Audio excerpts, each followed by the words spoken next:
This is the Secret Life of Mold podcast. Host Craig Cooper. Today is the last episode of our 4-part series on why mold sampling is an important part of a mold inspection. Last week, we had a really cool episode on the specifics of qPCR sampling. And, we really learned a lot and shared a lot of great information. And we're hoping to do the same today. We're going to dive into some specifics of some of the different types of samples that we offer. And I am joined again today by my colleagues, Brandon Apple, COO of Mold Inspection Sciences. Thank you, Craig. And Mr. Mike Marshall. What's going on there, Mike, with your You almost said mustache. Mike Mustache. Mike Mustache Marshall. I was going to say Mario Marshall. Mario. You think that's what it is? I just gotta be honest with you guys. Like, I don't know how you do it, Brandon. Like, even these fake beards and fake mustaches are just, I just can't do it. It takes practice, Yeah. Is that what it is? You got to put some effort in. Well, lots of grooming. I just did it for like the intro, like a little comic relief, but I just can't do it, man. Yeah. I just can't do it. I gotta be me. Yeah. You look good as you. Well, there we go. Good-ish, right? Good-ish. Yep, goodish. Goodish. I like Not that. quite beardish, but goodish. Well, super excited to be here again. Just love doing these with you guys. Super informative. We got a lot of good content today. I'm super, excited about this one specifically because, as you guys know, we sometimes get kind of pigeonholed into, you guys just do mold, but we don't. We're so much more dynamic than that. We have, so many more environmental inspections that we can do and testing that we do offer. That's why I think, this series was just so important, just to kind of let everybody know that, we do all of these different types of samplings. And this one, not that it's any more important than the other, but this one will really accentuate that. So super excited about this episode for that reason. So thanks for having me on. Definitely. For sure. And I like a good story because it kind of reminds me of one. Do. Yes, you do. If you don't mind. You're a good May I tell a story? Yes. So talking about other types of samples, like you said, we do kind of, molds in the name of the company. So we could very easily get pigeonholed into that, but definitely do some other stuff. Going back over the last couple of years, one really popped out in my head for sure. It was a local person here to me in Colorado, specifically in Boulder. They contacted us. They were, as a lot of our clients are, they're having some health issues. They're trying to find out what might be going on. So brought us out for initially a mold investigation. Through the course of that, though, they also mentioned that their doctor had identified some other issues going on with them. Specifically, they had tested high for arsenic. So we don't hear that one very often. So that one, that kind of sunk into my brain. But through the course of the initial investigation, we found some issues going on, nothing too crazy in regards to mold or moisture, anything like that. But we started, really digging in deeper with them. And going back to the arsenic, it was suggested, hey, what if we test the water for that? So that was step one, which we did, pulled some water samples, which, we'll go into a little more detail on water samples in a bit, but these were very specific to arsenic. And honestly, didn't find anything there. Just kind of continuing the discussion and digging deeper, peeling the layers back. One of the next most common, places you'll find arsenic, believe it or not, is in soil. So we started looking at soil and actually did some soil samples on their property and discovered levels of arsenic, but believe it or not, they were actually below the EPA's permissible exposure level. But again, looking at the situation for what it was, let's start looking at where we tested it. Believe it or not, these individuals had a horse arena on their property. And if you've ever been in a horse arena, it's this really nice plush dirt that the horses trot through, and they send up little plumes of dust here and there. Mm-hmm. So if you can imagine, even though it was low, or let's say, lower than the permissible exposure level in that soil, these people were exposed to probably more than, hey, it's just the natural soil out buried underneath the grass and things like that. So that ended up being what we were able to associate their health conditions with. I should say their doctor associated, because again, we're not doctors, right? But it was helping everybody connect the dots and find out what was really going on. So that one was a really cool scenario for us, for sure. Interesting. Arsenic in the soil. Yeah, it's a good story. And it kind of just accentuates kind of what we've been saying in these past 3 episodes of, we're there to uncover the root cause of whatever's happening with you. Now, if we walk in and you already know that you have a mold issue, or you see mold or something like that, then we can kind of start there. But like I said in the mold issue, if we don't, you're having some kind of health issues, that's not where we're going to stop. We're not going to stop just because we didn't find something that is going to give us some answers. It's going to tell us that that's not the cause, but we're going to continue down the path. We're going to get you to that solution. We're going to figure out what that is, and there's so many other ways to get there. But that's a perfect example. Yeah, definitely. Absolutely. Well, we're talking about water samples, and let's talk a little bit more, Brandon, about kind of where when is it common for us to collect those samples? When are they requested? Kind of talk to us a little bit about when we normally do that testing. Yeah, for sure. And like I said, in this past scenario, we were being very specific to the arsenic, but we offer a much wider panel. And when is it probably most common would be in real estate transactions. You're purchasing a house, you want to know the condition of everything, including the water. When would I say it's most important is definitely if somebody's on well water, as opposed to city water, but we'll jump into that a little bit too. You can have a problem in either environment, but when you're dealing with well water, aside from, the pipes and the plumbing systems, you're also subject to what might be soaking into those soils and things like that. So really important in well water. And correct me if I'm wrong, Craig, but out in Portland where you're at, it's a requirement if you're on well water to have it tested during a transaction. Is that correct? It is. It's certainly for like FHA loans. They do require it. I think a lot of lenders are requiring it now. It's definitely commonplace, within the real estate industry to have that done. What I find oftentimes, which is kind of interesting, is usually the seller provides that, and interesting. The seller collects the samples and has it analyzed, and so there's we always are real big on chain of custody and making sure that the samples are collected by an independent third party. It's not the case in the well water testing, at least here in Oregon. Unless that's changed, and I could be wrong. It's been a while since I've been involved in that, but that's the way it used to be. But no doubt. It's just, I guess, the honor system. But I think if it were me, if I were buying a home, I wouldn't rely on the seller's test. I'd certainly, it'd be great to have it as a second set of data to look at, but I would definitely have my own sample collected by a company, third-party company like Mold Inspection Sciences. And have it analyzed by a reputable laboratory that I'm in control of. So there you go, for sure. Cool. Yeah, like I said, that's a super common scenario, but also just aside from well water, even if you're on city water, there's a lot that can happen in those scenarios as well. Some of the things it tests for when we do the standard sample is heavy metals, things like lead. We all know lead's super important. That can lead to, especially in children, some really detrimental health effects. And believe it or not, plumbing systems used to be, in essence, soldered. I know that's not the correct term, but they used to be forged together with forms of metal, forms of lead. So that's a common place to find it in older homes. Also test for iron and manganese. So those are really important things. Also starts to look at water quality issues, things like the pH in the water, the alkalinity, turbidity is another big one as well. That's like the clarity of the water. And then also start to look at bacteria, type issues that might be impacting water. Some of the more common, human related ones are the scary terms, E. coli and total coliforms. Those are related to, sewage related items that can potentially contaminate freshwater systems.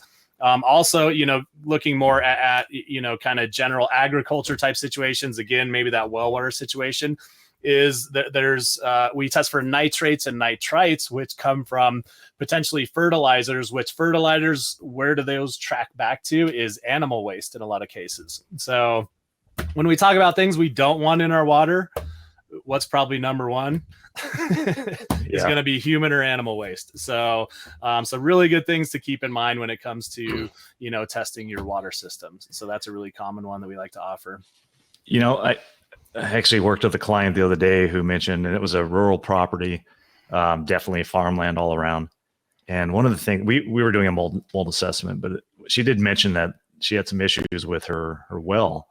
This was a rental house, and they were sick, and they had some stomach issues too. And come to find out, they did some testing on the well, and it was a shared well. And there was an area just above on the property, just above the well, a little ways away, but pretty close, that they would accumulate all the byproducts of the animals. Yeah. And it soaked into the ground and into the aquifer and into the water system. And they were being, they had some coliform, definitely some bacteria going on. And that, they had no idea. They didn't even know that was even possible. But by doing the water test, they figured that out and then, cleaned and treated the well. I think they had to do some other things too, but no doubt. But just a good example of how we never know what's in our water.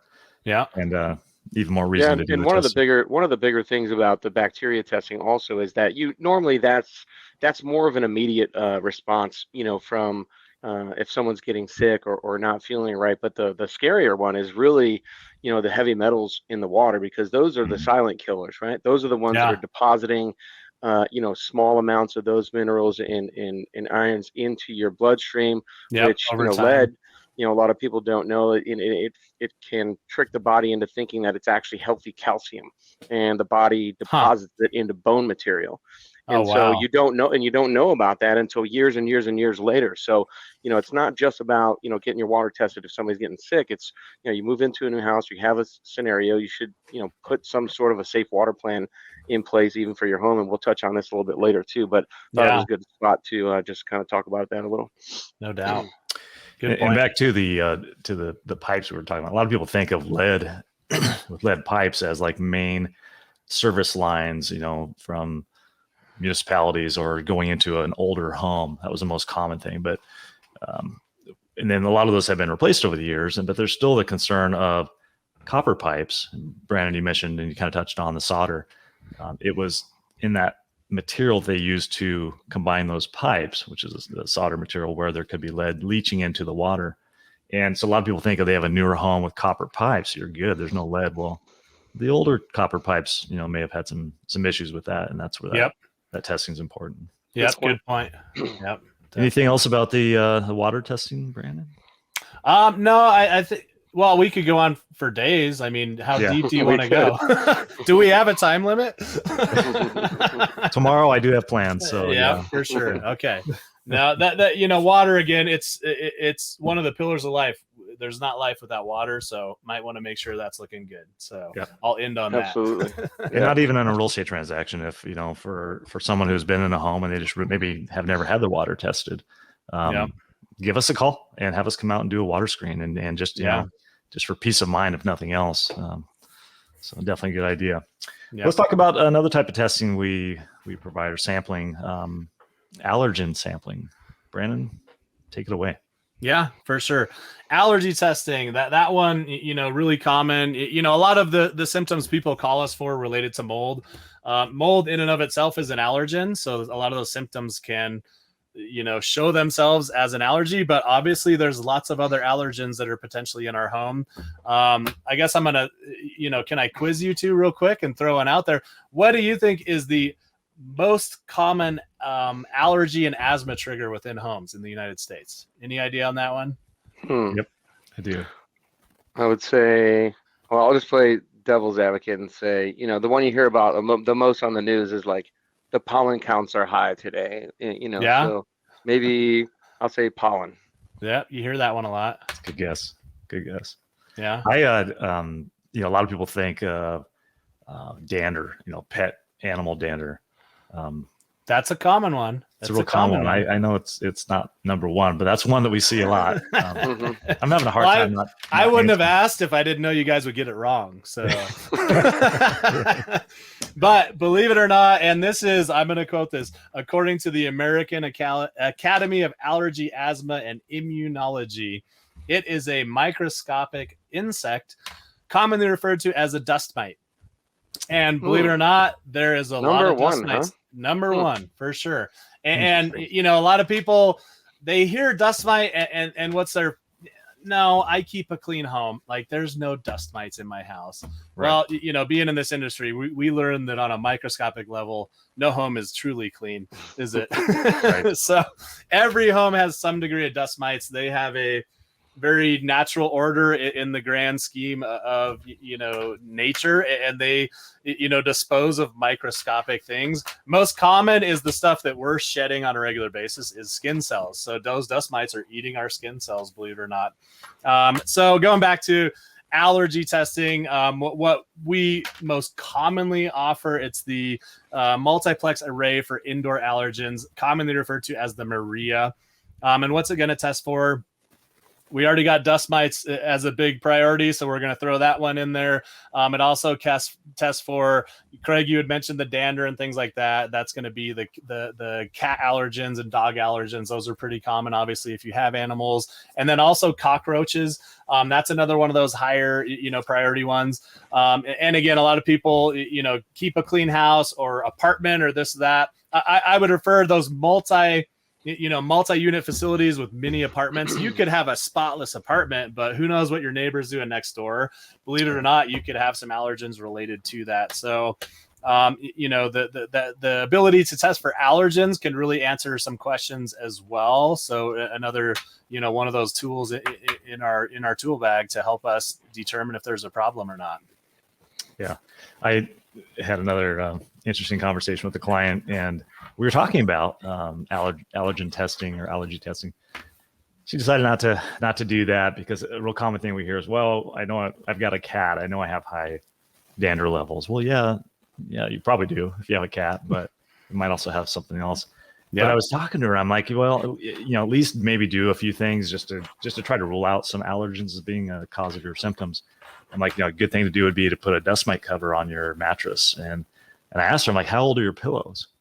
And she looked at her boyfriend who was sitting right next to her, and they both smiled. And I'm like, well, what am I missing here? And he goes, her pillow is like from when she was like 6 years old. It's like 28 years old. You know? And I'm like, oh, wow, how heavy is it? Because, you know, you hear that really old pillows can be really heavy. Well, a lot of that's, believe it or not, dust mites.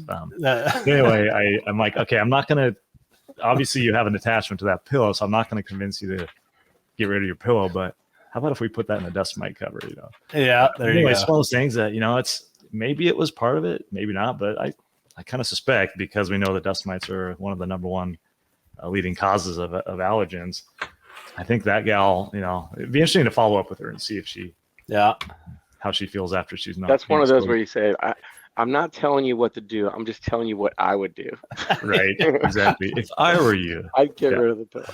Well, I learn something new every day. So I just wrote a note that I'm going to replace all my pillows here shortly. Yeah. I heard that a long time ago, and it was like 25% of the weight of the pillow is for older pillows is dust mites. I have no idea if that's accurate, but it sounds like a scary number to me. So I always throw that out there. Yeah.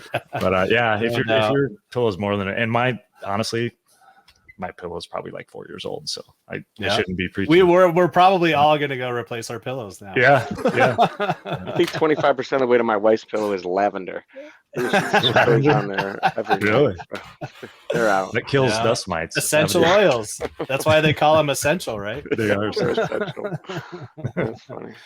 Yeah. All right. Well, let's move on to the next one. Bacteria sampling. Yeah. Fun, exciting topic. Yeah, we get into all the fun stuff here, don't we? Oh, we do. You know, it's funny when we get a new employee in and they start to realize half the stuff we talk about and do, and it's like, yeah, you're going to learn a lot of gross stuff as we go along. So bacteria, it's another one of those things. We're exposed to it every day. We'll never get away from it, but we want to know, is it the bad stuff, the good stuff, and or is it a bad situation? So definitely really common, form of testing is bacteria sampling. Where is it most common? It's definitely related to sewage losses. The reality of it is we all have sewage pipes running through our houses. You know, they're connected to our toilets, to our tubs, to the bottoms of our sinks, things like that. And it's not uncommon for some of them to break at a certain time. So if plumbing was done incorrectly, some, altering event happened and there's some sort of a loss related to that, it can start to become a concern. Hey, do we not only have a water issue here and or a mold issue, do we also have a bacterial issue? Right. So those are really helpful to identify. Do we have bacteria? If so, potentially what types? Also really common in a clearance scenario. So, hey, we know we had a sewage loss, also referred to as a black water loss, which makes sense if you think about it. But, really common to have a remediation contractor come in and clean and sanitize that area. And we want to be able to verify, was that done properly? In those scenarios, often we'll do kind of the simpler version of the test. And what that's doing is just testing for the presence or absence of the two most common bacteria related to sewage, which is E. coli and total coliforms. But that can be expanded upon, though, and we do what's called a quantitray sewage screen, which tests for additional bacteria. It does test for the E. coli as well as the total coliforms. Starts to give concentrations of those. Also tests for enterococcus. That consists of over 18 different species of bacteria related to the intestines and things like that. So we can definitely do a broader scan of that if the situation warrants it. So again, one of those another sample that really helps us, depending on the situation, determine the extent of things, and or again, going back to that clearance, hey, we had a problem and we're all good to go, everything's clean, let's put this area back together and get these people back on, with their lives. So really helpful. Yeah, that's great. So Mike, you guys, we touched on lead, and I'd like you to kind of go a little deeper in on that, talk about that a little bit more. But asbestos, you guys do some asbestos testing in Texas, where some other markets do not. Actually, we do quite a bit of asbestos testing down here. And, I'm sure that our listeners, everybody has kind of heard of asbestos and some of the dangers. If you've ever been up at 2:00 in the morning, there's always some attorney asking you if you might have been exposed to it. And you have mesothelioma is, one of the dangers. But, a lot of people don't know what it is. They just hear this word asbestos and they're just like, oh, it's bad, but they don't really know what it is. And people will probably be surprised to hear that asbestos itself is actually a naturally occurring mineral in the earth. And, probably a long time ago, someone found out by happenstance that the fibrous materials that asbestos is made up of is heat resistant. So, the wheels start spinning and you're like, oh, wow, this is heat resistant. We can make some products that can do insulation or different things. And that's really what we did. And in the beginning, when we first, discovered it, that's what they were doing. It was used in, thousands of, consumer products for many, many years. And then people started getting sick and mesothelioma and some different kinds of cancers. Because what happens is, when that gets disturbed, that dust, there's friable and non-friable. Friable is, when it's in almost like it's raw form, where you can kind of you can push it between your fingers like this and it'll kind of just turn into dust, right? And so that is literally the most dangerous one, because when you inhale that the particles are so small, it can get down to, PM 2.5 or smaller. And when you inhale those, they go so deep into the lungs that your lungs, your nasal cavities and things can't filter that out. So it gets deep into the lungs and it just stays there. And that's what causes those things. And, some of the things that they used to put these in, still used in some of them, but in a different way. But they use it a lot in shingles or insulation materials. I don't know if you guys heard about when the World Trade Center buildings went down. They were in the middle of removing all the asbestos in those buildings, and that was a lot of what was floating around down there after they collapsed was asbestos containing dust. And why many of those first responders and people that were on site were having major health issues later on because they were just down there breathing all that in. A lot of it was asbestos. So it is still used in products today, like brake pads and different things, because it is heat resistant. It keeps those things cool. So it's not a bad product. It's just bad to inhale.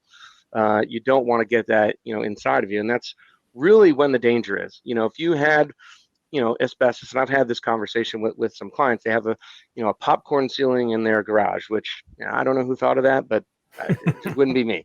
But they're, he's like, oh, I bought this house and there's a popcorn ceiling in there, and I heard that they could be, it could contain asbestos. And my next question with them, as it always is in all of these projects that we have, is what are you trying to find out? What are you doing with this area? Like, what's the goal? And he's like, well, I just want to know that it's safe. And I said, well, what are you going to do with that area? Are you rebuilding? Are you removing material? Is it just going to stay there? Well, no, we're not doing anything. It's just going to be here. Not every time is it right to just start disturbing and removing materials. If you're going to be building something and be cutting some things out, you definitely want to know if that's going to be containing anything that's dangerous for you to inhale. But if it's just going to be there, we can tell you that. And we can also test it for you, just so you know that if you go to cut a hole in it and you want to put a light in or something like that, at least you'll know. You have that peace of mind. But we don't always recommend that you just start removing things. There's different ways to come in and test for it that's non-destructive or minimally destructive. We can cut little pieces of it out, 1 by 1 little square inch in the back corner somewhere where it's not really noticeable. But again, it's not extremely dangerous unless it's disturbed and then ingested or inhaled. I mean, that's the real dangerous point for asbestos is when those types of things happen. And we learned that many years ago in 1989 is when we finally started banning a lot of asbestos containing products.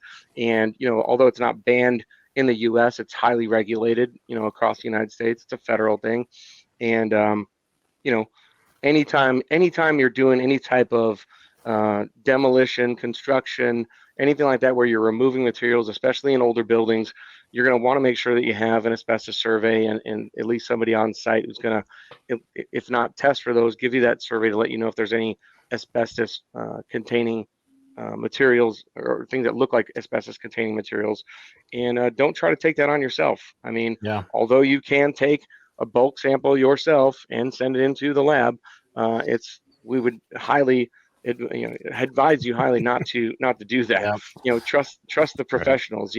We have the proper protective equipment. We know how to do it. We know how to take a wet sample, things like that, where it's going to minimize impact to the area and then also minimize impact to the person who's taking the sample. So don't try to test for asbestos yourself. It's no bueno, as they say. No bueno.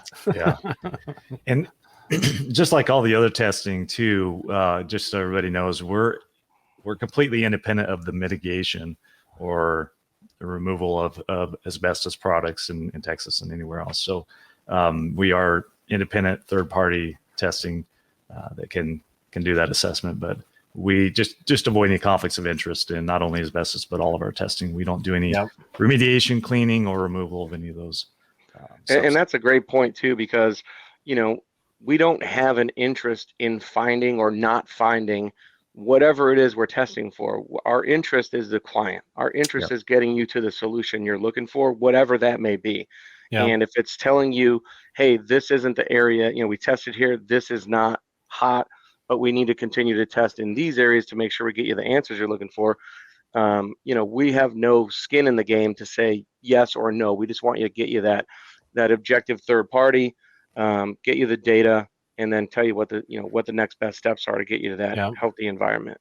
And correct me if I'm wrong, but when it comes to asbestos, there's actually regulations that prohibit somebody who tests for it from also abating it in the majority of states, as well as in certain states related to mold too. That's correct. And those regulations wouldn't be there if they weren't founded on, hey, somebody who might be doing both of these things, testing and then making money off of removing it, that is a very clear potential conflict of interest. So absolutely. So important thing to keep in mind. I'm glad you mentioned that, Craig, and it's very important. And again, also it is a state regulation in a lot of scenarios. So anybody doing both could potentially be violating that. So definitely an important thing to keep in mind. Yeah, absolutely. Yeah, in a lot of states, like you said, it's at the state level, but asbestos is one of those that's at the federal level. It's across the board. Yeah. At least in commercial and schools, as I understand it. But not necessarily in residential. And that's where most. You can take samples in a residential environment, but to go out and do like a lead survey or air monitoring or anything like that, you have to be licensed. Yep, definitely. Cool. Yeah. Well, all good stuff, gentlemen. Any other final thoughts? Anything else that we needed to touch on?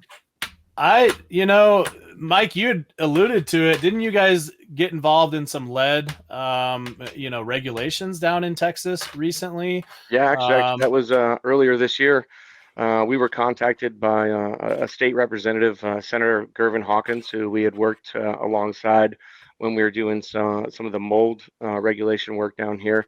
And she reached out to me to ask me if we would come and support her lead in school water bill. And so we went down to the Capitol and actually testified on her behalf. And it was an enlightening experience and a little bit scary, to be honest with you, because right now, as it sits just in Texas alone, there's around 10,000 schools that don't have a safe water bill or a safe water plan in place. So a lot of those schools are putting different types of filters on like the actual tap water systems and the actual drinking water systems, but they have lead pipes actually feeding into the drinking water there. So it was a little bit scary, and I got connected with Senator Gervin Hawkins, and I was really passionate about it. I did a lot of research on it, and I was really surprised, that other states. Like one of the states we researched was the state of Massachusetts had put in this safe water bill for all schools, and I was just like, how are we what year are we in? Like, how does this just not? How is that sense? not in every state? Yeah, like these are the kids. These are the future of our country and our states, right? Yeah. And honestly, there's lead's a toxic metal. I think everybody knows that. And there's literally no safe blood level established for lead in children. Like they shouldn't have any. And the reason is that I found out was their bones are so soft and still growing, they're porous, and so that when they ingest lead, it absorbs into their bones so much easier than, let's just say, a 50-year-old whose bones are kind of hardened, right? And it, like I said before, it substitutes in the body for healthy calcium, and it's carried through the bloodstream, it deposits in the bones, and it stays there. Now, some lead can be excreted by the body through the waste process, right? But and that's why the EPA probably says that there is a safe level of lead that can be in a water sample. There is a safe amount, right? But to me, it's like if I had younger kids still, and I was even had a concern about that, I would, number one, be getting my water tested at home, but number two, I'd be going to my school board asking them, what is our safe water plan? Do we have a safe water plan in place? And if there's not one, get on that school board and start talking about that, because it's very important. It's one of the things that we were fighting for with Representative Gervin Hawkins. She feels very strongly about it, as do we. But it's something that not a lot of people know about. It gets brushed under the carpet. Nobody wants to talk about it. Nobody really knows. You just kind of assume when you send your kids to school that it's going to be safe drinking water. That's what you assume, and a lot of people just don't know. So I'd encourage people to ask those questions. Yeah, definitely. Really good advice, Mike. Yeah, good information. Sure. I tell you, I think that may raise a lot of alarm bells with a lot of parents in every state. Like you said, Brandon, why is this not talked about, and why is it not? Why aren't there those plans in place? And how many of these schools have the older pipes that just haven't been updated? Yeah, absolutely. There's got to be a ton. So yeah, for sure. I mean, just think, almost 10,000 in Texas that we identified, not us, 10,000. But through the bill. Almost 10,000 just in Texas. So if I know we're a fairly large state, but just take the percentage of that, multiply it across 50 states there, and a significant amount of kids being exposed potentially. Yeah, no doubt. Wow, real issues for sure. Definitely. Well, Brandon, Mike, this has been a pleasure. I tell you, it's been fun. We've had a really informative, especially this last 4-part series. Grant, it looks like we just had a question come in on my Facebook page. Yeah. Oh, look at that. Cody Marshall made the podcast. Is there, so what happens with these questions, for everybody listening, is if it comes in on my Facebook page or Brandon's or someone or a company Facebook page, it'll come up as a question. I'm not the one that asked the question. I don't know who asked it. I'll have to go back on there and see. But is there a safe level of lead in water? Well, the EPA establishes one, yes. I would say that would, I don't know for sure. Brandon, maybe you can chime in here, but I would think that would be for adults. But there is no safe level of lead in children's blood. So in how it's ingested is either through ingesting it, which it can be in paint in older homes or through the drinking water. So one of those two ways. So I think there's probably two answers to that. I'll answer the children's side, Brandon. Yeah. The technical side. Yeah. Which I'm not promoting any lead in anybody's water. But if we look at the EPA standard, it's 0.015 micrograms per liter. But again, I'm going to definitely side with Mike on it. You don't want any of it, So that would be like asking these days, what is the safe level of cigarette smoke in your house with children present? We all know better nowadays. So it should be 0. So, but there are a lot of standards set for this, and they are basic guidelines. And it's the reality that we cannot rid our environment of all these contaminants, but we better try hard and do everything we can and just work towards that for sure. So, for sure. Yeah. Good point. Well, looks like my my Facebook questionnaire page is blowing up right now. So in my city's annual water report, if my city's annual water report is clean, is my home safe? Yeah, I hear this one a lot. Yeah. The city's required to test their reservoirs or holding tanks or this or that and provide that data to everybody. And you will hear it, intermittently. Hey, I heard it just in our sister town, real close to me in northern Colorado here recently. They had surpassed the safe levels for a certain type of bacteria. It was a bacteria bloom, and they had told people to, kind of lay back in the tap water. But to answer that question is no. Even if they're testing safe at the holding facility, there's a lot of pipe between that facility and your tap water. Not only is there the city pipes, the municipality pipes and all that are controlled by them, then you actually hit your, your house pipes. And, depending on when that house was built, the types of pipes that were used, going back to, the lead in the pipes and things like that. To simply answer the question is absolutely not. You should, if you're concerned about your water in your home, you should test it at the tap where you're actually consuming that for sure. Yeah, absolutely. Good stuff. There's so many variables in the delivery systems, the builders, materials they use. That's great stuff. And truth. For sure. Well, gentlemen, thank you so much. This, like I said, it's been just a fantastic series, so informative. And I think